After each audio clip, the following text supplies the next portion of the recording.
Good evening. My name is Joan Sampieri, and I'm a member of the League of Women Voters of the Ann Arbor area. I welcome you to our forum, co-sponsored by the League, the Dispute Resolution Center, and the Washtenaw County Bar Association, featuring the candidates for Washtenaw County Sheriff. The candidates will be on the ballot in the primary election on Tuesday, August 4th. This year, the League of Women Voters is celebrating 100 years of expanding voter rights, educating voters, and shaping the influencing legislation at local, state, and national levels. We are pleased to co-sponsor these forums. The League is a nonpartisan civic organization that works to increase understanding of major public policy issues, to strengthen and broaden knowledge about our form of government and democracy. While the League doesn't support candidates or parties, we do take stands on issues we've studied. One of the League's most important goals is to assist voters in making informed choices at the polls, and thus we bring you tonight's forum. Our moderator this evening is Carolyn Madden from the League of Women Voters of the Ann Arbor area, who will explain the format and get us started. Ms. Madden. Thank you, Joan. And I want to introduce the two candidates and Sheriff Jerry Clayton running for Sheriff of Washtenaw County, and Mr. Ken Mcgee running for Sheriff of Washtenaw County. Thank you, candidates, for participating in this forum. And I want to just reiterate some of the rules. The forum today will have this format. Each candidate will have an opening statement of up to 1 minute. Each candidate will have a closing statement of up to 90 seconds. In between, I will ask questions which have come from the Washtenaw County community. Each candidate will have 2 minutes to respond to a question. At appropriate times assigned to respond to a question, at appropriate times assigned on the screen will indicate the time remaining. 30 seconds, and then stop. If you have used up your time, you will be allowed to finish a sentence, and then your microphone will be muted, or I will interrupt you, and so we give equal time to each candidate. The candidates will begin speaking in alphabetical order.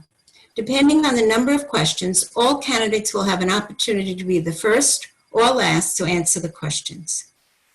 Okay, we're now ready for your opening statement. Sheriff Clayton, please give your opening statement. Good evening. I want to thank the League of Women Voters, the Dispute Resolution Center, and the Washtenaw Bar Association for hosting this forum. I want to thank the people of Washtenaw County for watching. My name is Jerry Clayton. I'm the Sheriff of Washtenaw County. I've been the Sheriff for about 11 and a half years, been affiliated with the Sheriff's Office for over 30 years. My family has chosen to live and serve in Washtenaw County because I believe that we have shared values. We believe in the same things in terms of serving people and making sure that there's equity for all folks that are in Washtenaw County. Together, we have partnered for the last 12 years to do a number of important things. We have created a service-oriented culture in the Sheriff's Office. We've helped stabilize police contracts and services. Our Metro Dispatch now serves over 93% of the critical calls, emergency calls in Washtenaw County, saving the cities of Ypsilanti, Pittsfield Township, and Ann Arbor City hundreds of thousands of dollars. Our corrections operation has been identified as a center of excellence for the National Institute of Corrections, and we passed a public safety millage to support deflection, diversion, and reentry services. I look forward to continuing this forum. Thank you very much, Sheriff Clayton. Now, Ken Mcgee, please, your opening statement. Yes, my name is Ken Mcgee. I was born and raised in Ann Arbor. This is my community. I choose to become involved in the sheriff's race because I care about our community. I have a bachelor's degree and a master's degree in criminal justice and almost 30 years of law enforcement experience, not only with the federal government, but also state and local organizations. My platform deals with restoring trust in police services, ensuring accountability at all levels of the Sheriff's Department, including the office of the Sheriff himself, as well as improving transparency within the Sheriff's Department. And then I also have added to my campaign as I continue to fight and encourage and support a strategy to combat the opioid epidemic that has killed over 200 people in our county alone in the last 4 years. I feel it's extremely important to address all four of these platform issues. I'm hoping we get a chance to expand on it during the rest of the presentation and forum here. Thank you very much, both candidates. And now to the questions. As a reminder, I will be reading the question only once, and it will not be repeated unless requested. So as we're all aware, we are experiencing so much upheaval today in our local communities and in our nation with both the pandemic and with the voices of many feeling concerned about our justice system, particularly law enforcement. So we will begin our questions with a focus on the use of excessive force. Mr. Mcgee, we'll begin with you. A two-part question. Given the concern over the use of excessive force by police against minorities in our nation and in our own community against an African-American woman, how do you plan to address the use of excessive force, and how is the standard of reasonableness applied in our communities? Mr. Mcgee? A continuum of force in regards to any police is indicative of how well the officers are trained. I'm an advocate for continuing training, creating real life scenarios in a various way of educational formats, because what you're trained in is how you relate to on the street. I plan on holding officers accountable, as I stated in my opening statement. One of the things that are important to understand when it comes to the idea of holding the officers accountable, but it's also looking at transparency and getting the information out to the public immediately in regards to what actually happened on the street. I've got several ideas in regards to how I want to do that as well. Holding officers accountable, if there is misconduct, I think what's extremely important is have an independent agency review any allegations of police brutality and misconduct. But equally as important is provide accurate and timely information to the community at large so they can start and begin to formulate an opinion on exactly what happened. We live in a different day and age. Social media, presentations to the public are on 24/7, whether it be on social media or on the news channel. There's cell phone cameras reviewing everything. We have to be on top of our game at all times, and we need to treat people fairly and appropriately, and only use the amount of force necessary to de-escalate a situation. Thank you very much. Yeah. You're welcome. Sheriff Clayton?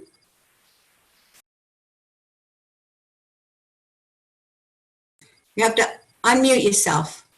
Got it. So excessive force is one of the issues that's been paramount, not only now, but it's been an issue for decades as it relates to police actions, especially connected to Black and brown individuals. So when we think about force, we have two pieces. You have the resistive behavior of the individual and the amount of force or control used by the staff person. So you have to consider all of those. You asked about the standard of reasonableness. One of the issues with the standard of reasonableness is what was reasonable in terms of the officer's actions, considering the totality of the circumstances and the actions of everyone that they'd be involved with. And we have to consider it at the time of the incident, not in hindsight, not when you add other information that you may get after the fact. So that's a very important piece of an evaluation around force. I agree around we have to have the right policy. So the policy has to speak to all the dynamics associated with use of force. And we had an issue around 8 Can't Wait. 8 Can't Wait came out after the incident that happened here in the George Floyd, and they made demands around the sheriff's office use of force policy. We have our policy posted publicly. Anybody can look at our policy. Our policy is considered one of the most progressive, forward-leaning policies in the country. All of the issues that were identified with the 8 Can't Wait, including de-escalation, a requirement to render aid, a requirement to intervene, all of those have been in our policy for over 3 years. We redid our policy. We continue to review our policy. And not only do you have to have the right policy, then you have to train the staff effectively to the policy. So when you put out direction for your staff, now you have to train to make sure that your staff have the knowledge and skills necessary to behave in the way that you want them to behave as you've articulated in the policy. And then the last piece is evaluation and feedback. You not only have to address when staff act outside of the policy, you have to identify when they act within the policy and make sure that you acknowledge that, because that's how you get to continue appropriate behavior by your staff. Okay, thank you very much. Second question, Sheriff Clayton, what approach do you advocate for concerning intervention by officers with other officers in situations where excessive force is being used? Yeah, so I spoke to that in the policy. So in our policy, we make it very clear that you have a duty to intervene. So you not only have a duty to intervene when you see a fellow officer, and it does not matter regardless of rank or experience or the role that they're playing, if you see that they're behaving illegally outside of our policy or outside of our values, you have a requirement to intervene. So we've had this conversation in our organization, and the conversation is around the do we have each other's back? And I think it's very important because police work in partnership, and they have to be confident that the person that they're working with will have their back. But there's a line that's drawn there. And I encourage my staff to have each other's back, but only if they work within policy, they work within the law, and they work within the values of the agency. If we have a fellow member of the sheriff's office that works outside of any of those three, then I don't have your back in terms of that behavior. I will then have your back of the rest of the organization, because once we have someone in our organization that decides to go outside of policy, law, and our values, then they don't have everybody else's back, and they don't have the community's back. So it's not just important to have it in the policy and to train to it, you have to speak to it in terms of the values and the culture in the organization. Thank you very much. Mr. McGee, you have to unmute. Yeah. I'm not going to disagree with many of the things that the sheriff said, but what I will say is this: policy, law, and basically the values of the agency, in my opinion, are something that have to be brought forward, constantly spoke about every single day, every single briefing. We need to constantly educate our officers on a lot of these topics. I also believe that when you're looking at situations like this, I will then again revert back to transparency. The problem that we have in today's day and age, and that is the lack of transparency and the difficulty in regards to getting the documents or getting the videos, getting the things. So not only is it important to follow through with all the things that the sheriff suggested and implemented and continue to do those things, but it's important to make sure that the public knows that we're doing it. If we're only doing it internally within the organization, but not expressing that to the exterior community, to all the members of the community, to the members of the community of color, the demarginalized communities, the communities that have a situation where they have a distrust of police. I already spoke in my opening statement about restoring trust in police services, getting in front of any situation and making sure the community knows that we're handling it appropriately, making sure that the community knows that they're going to have complete access to the information and immediate and timely access. And that basically concludes my statement. I believe that yes, we need a policy. Yes, we need to follow the law. Yes, we need to have the values of the agency. But what I also believe is more important, equally as important, if having all of those things, is to make sure we're implementing them, and we're making sure that the public knows we're implementing them, and we're making sure that the public has oversight into those areas to make sure that they're being handled accordingly. And as we've promised, following those three ethics of policy, law, and values of the agency. Thank you. Okay, the third question, it continues on your issue about transparency. This is about racial equity. So maybe you want to just a little bit more talk about transparency in reference to this. What approach will you put in place to measure racial equity and to provide the community with transparency and equity issues related to the sheriff's office and the responsibility of the sheriff? Well, I will continue to study the statistical data such as traffic stops and things of that nature, as well as arrests, and look at the statistics as it regards to arrests and the percentages of the population, the types of crime, and crime-specific activities. I think that's extremely important to do when you're talking about racial disparities. Are races being targeted? I hope not. And if they are, I'm going to end it. I'm going to make sure that we take a look at any situation where there's an accusation of race or a continuum basically that race is being targeted, and I'm going to address it immediately. And it should never become systematic. If it's handled individually with each officer right at the very beginning, I'll handle it immediately. I spoke earlier about improving transparency. What I would like to do is enhance the system for video cameras with deputies are almost real time, where people don't have to go through the FOIA process, which is cumbersome. Now, granted, I realize certain things need to be deleted, very few things, such as information about a sexual assault survivor or a child abuse victim, things of that nature, not necessarily deleted, but extracted from the video that you're going to provide to the public. If the public is allowed to see almost in real time what's going on with the officers in the street, and if the public is allowed to have access to this, an unmuted, undeleted, unredacted area, I think that that will go a long way towards restoring trust with the community. Transparency is the key. An uninformed audience, an uninformed community is a community that will become very, very agitated towards police services if they don't know exactly what's going on. And I can guarantee you, I will ensure that transparency will be at one of the forefronts of my administration. Thank you. Sheriff You're Clayton, welcome. unmute yourself. Again. So as it relates to racial equity, so I guess I'll say it this way. So I spent almost 20 years working in the field of bias-based policing.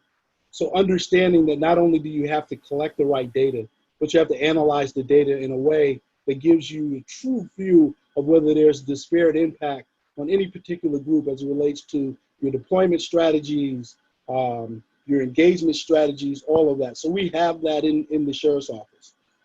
We, working hand in hand with the county racial equity officer, have already started to put a lens to not only the actions of staff, but let's go all the way back to the culture of the organization, who we hire, what policies we put in place. All of those things have to go through a racial equity lens. We're getting ready to announce in the next day or so that we are bringing into the sheriff's office a director of diversity, equity, and inclusion. And here's why. This position will be very similar to the position of our community engagement director. It all starts with culture. So I can put the right policy in place. I can put the right training in place. But if I don't have the right culture with the right beliefs and the right values, staff still will work outside of those lines. And it's important for us as an organization to continually filter everything that we do through this lens of equity, diversity, and inclusion to be a better organization. As far as openness and engagement that Ken talks about in terms of transparency, we practice that. All of our critical policies are forward-facing. So no one has to ask about our policies. You can go on our website and look at our policy. When we were in the middle of COVID, the COVID like we are now, and people had concerns, this is more than just the police services. This is about corrections. This is about dispatch. The sheriff's office is wide-ranging. When there are questions about the inmates or incarcerated individuals in our jail and the effects of COVID, we put all of our information forward-facing so people could actually see what was going on. As it relates to real-time access to cameras, we got to be really careful with that, because it's not only protecting the rights of the staff, but it's protecting the rights of community members. You can't let those images out unchecked. Okay, thank you very much. Question number 5, Sheriff Clayton, to what extent do you think law enforcement is burdened by having to deal with issues such as homelessness, untreated mental health, and youth violence? What should law enforcement's role be in these areas? Well, here's why law enforcement or police services is what they call, because we are the 24/7, 365. We are the ones that people pick up the phone, they call 911, they need someone to react to. So all this conversation around defunding, all the conversations around where we should have mental health specialists respond to mental health issues and substance use disorder people respond to substance use disorder situations, I totally agree. But you can't just do it automatically and say the police won't respond. I've talked to a number of substance use disorder individuals, clinicians, mental health clinicians, and they tell me the same thing. Sheriff, we want to respond with you. We don't want to respond instead of you. Because we know, our stats show us that most of the calls that our police officers, not just the sheriff's office, but police officers around the country respond to, they're not mental health calls. They're calls of suspected criminal activity or suspicious behavior. And then when the police officer gets on the scene, if they've been trained, now they can identify this person may have a mental health issue, or this person may have a substance use disorder issue. Now, how do I respond to that? So police officers need to be trained in it, and we need to have community resources where they are either riding with those individuals, so there's a dual response, or they have the immediate ability to call one of those individuals and respond to the scene. That's why de-escalation is so important. Police officers understanding that time and space is their friend. There's no need for them to come in and engage right away, to solve the issue right away. If they're trained, educated, and cultured in a way where they know, look, at the end of the day, I want everybody to go home safe. There should not be a contact with police, especially if it's any other issue where people end up worse off than when the police came. Everybody, the sanctity of all human life means everybody should end a contact physically, emotionally, and psychologically sound. And the way you do that is by integrating all those services. I don't believe it should be one or the other. It should be all working collectively together. Thank you very much. Mr. McGee? I think that when you come to the topic of police services and involvement in homelessness, substance use disorders, and things of that nature, I think it's imperative that we continue to train the police officers on all of those topics. I have a concern with the way the sheriff is running the organization at this point in time when it comes to these matters. He talks about de-escalating training. He speaks about training of officers. He speaks about anti-bias training and some of the other trainings. He talks about substance use disorders. I have a problem with the sheriff that he owns a private company that teaches all of these topics to police officers throughout the state. And I feel that's inappropriate to be able to teach police officers and gaining personal finance from these teachings. And I'm saying that the money does not go to Washtenaw County Sheriff's Department, it goes directly to Jerry Clayton. And that's part of the problem with the absentee sheriff in regards to what I've talked about. All of these problems that you speak about in the community, and when he speaks about hiring an additional person to assist on the street or assist in the agency, all of those hirings that he's speaking about are administrative top level organizational members, which I feel are doing a job that he should be doing. I believe that the sheriff should be out in the community. I believe the sheriff should be engaging with these people. And I believe the sheriff should be speaking to people. And I personally don't believe that anyone should be profiting personally from their office as the sheriff when it comes to dealing with these issues. This is a serious matter. The issues that we just spoke about, absolutely. Training is essential. I just don't think it should be provided by the sheriff's private company. Communication and working hand in hand with community mental health and other organizations, essential. We need our police officers to respond to these problems, but we also need them to work closely with social workers and the substance use disorder addiction counselors and people of that nature so that we can incorporate a systematic plan to combat these problems, but also not putting the social workers and those individuals in harm's way. Thank you very much. Thank you. This is probably the last question before you'll have time then also for your closing statement. But the last question has to do very immediately relevant. What is your approach to enforcing the governor's orders? And do you have any discretion in enforcing those orders? And what would that look like, particularly related to the pandemic in today's world? Sheriff Clayton, unmute yourself. Yeah, so we just sent out a press release that was actually crafted by the sheriff's office, agreed upon with all the law enforcement leaders in Washtenaw County. And our approach to the executive orders has been pretty consistent. That we believe that it's really important that the majority of people in Washtenaw County will adhere to the executive orders if they understand what they are. So when we get a call, we respond. We believe that we should educate first, engage that individual, tell them what the order states, tell them what the potential sanctions could be if they don't follow it. And what we have found is we get tremendous compliance as a result of that. We don't want to issue citations in a time where people are struggling financially. We don't want to arrest folks and put them in jail after we have spent months and months working with the courts to get people out of jail. So there are two pieces to this latest executive order. They're for businesses and they're for individuals. So for the businesses, for those that are not enforcing the order, and someone sees that, we encourage them to call Metro Dispatch Metro Dispatch, if it's in our jurisdiction, will respond. If it's in another jurisdiction, that local agencies will decide how they respond. But also Metro Dispatch will advise that individual to also make sure that the business actually has an understanding of what's going on. If it's an individual themselves and the business owner has tried to get the person to wear a mask and they won't wear a mask, and then they ask them to leave and they won't leave. So now we're into a potential trespassing situation. So now if our deputy sheriffs respond, they will engage that person again, try to educate them, try to engage them, get them to comply. And if they don't, and the property owner says, I want you to leave, then we have the ability to issue that person a trespass notice, and they could be prohibited from entering that establishment up to a year. It might not be a year, but it could be up to a year. So what we're trying to do is get compliance in the least restrictive way to keep us all safe. Thank you.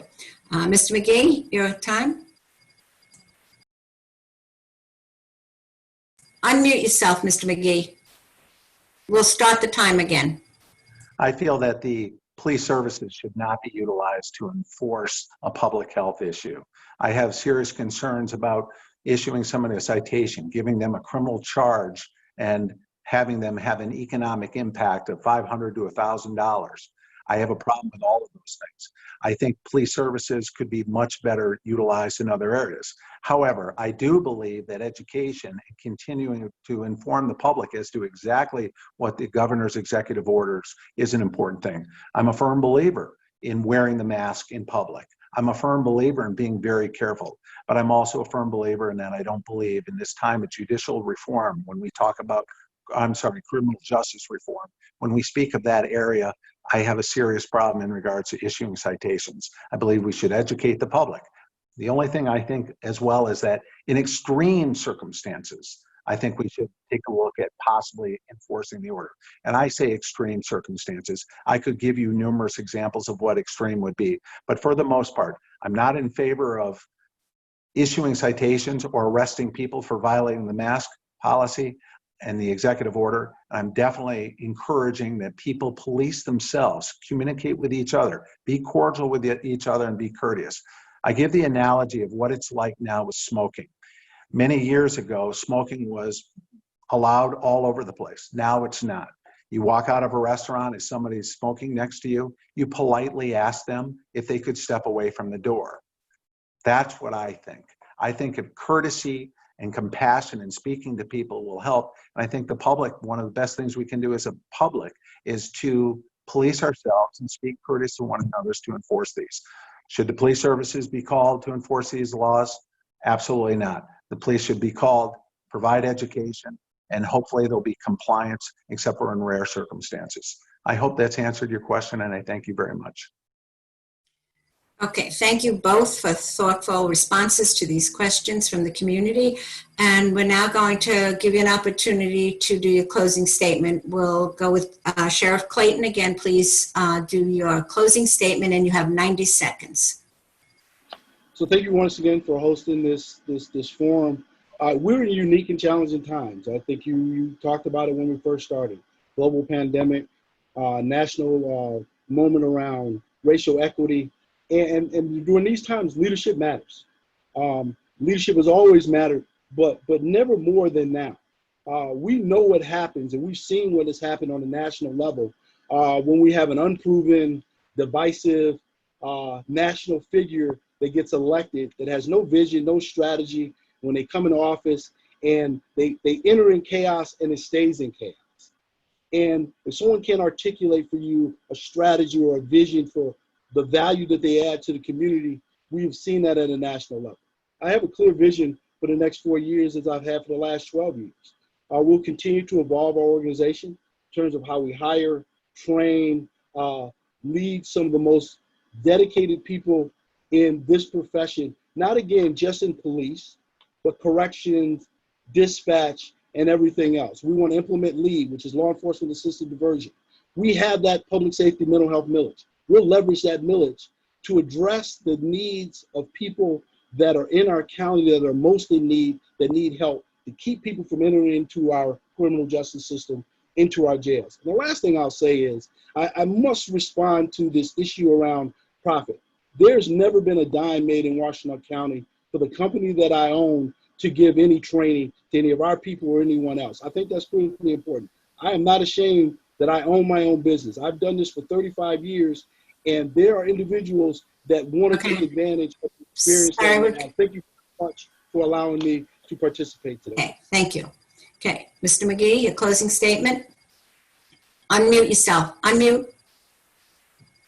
I categorically disagree with the sheriff's assessment that he has not made any money off of his private company and this situation here in Washtenaw County. When he signs a $1.1 million contract with dealing with community mental health, and that information that I provided earlier on other platforms is readily available. I completely disagree with him. So let's talk about my closing statement. I see a sheriff right now that has 12 years who's been basically in a reactive mode to several different things. I won't be in a reactive mode. I've already implemented ideas that I place in motion in regards to numerous other platforms that I've discussed. I want to restore police services, trust in those police services. I want to hold accountability at all levels of the sheriff's department, to include the sheriff for things that we just spoke about a couple of minutes ago. And I definitely want to improve transparency. I hear that morale at the sheriff's department is at an all-time low. The grievances are at an all-time high. Hiring is abysmal in regards to the vacancy rate for applicants is almost 20%. These are things that I want to work on. When you have low morale, that translates into problems on the street. When you have good morale, you're going to have better police officers and being more effective and have a more positive relationship on the street. In conclusion, I want to also combat the opioid epidemic that has killed over 200 people in this county. I do not, in the last 4 years, I do not think that that problem has been adequately addressed. I look forward to continuing the forum in other platforms and engaging with other conversations with individuals on numerous topics. Okay, thank you both very much for your responses. And I'm going to turn this back over to Joan Sampieri, President of the League of Women Voters of Ann Arbor, for our closing comments. Joan? Thank you, Carolyn. Thank you, Carolyn. The League, the Dispute Resolution Center, and the Washtenaw County Bar Association thank the candidates for participating in tonight's forum. And to those who contributed questions, thank you too. All our candidate forums will be available for streaming on your computer or on your smartphone. Go to our website, lwvannarbor.org, and look for the link to the programs. In addition, the forums can be viewed on CTN Channel 13 and at the Dispute Resolution Center Facebook page at Dispute Resolution Center A2. Please urge your friends and fellow residents to watch these forums. For additional nonpartisan information on candidates and ballot issues, go to vote411.org, the League's voter resource guide covering local, state, and federal candidates and current proposals that will appear on your ballot. As a reminder, all voters are now eligible to cast an absentee ballot. In addition, while voters are encouraged to register ahead of time, Michigan law provides for same-day registration. So, just remember, no matter how you do it, make sure you vote in the August 4th primary election.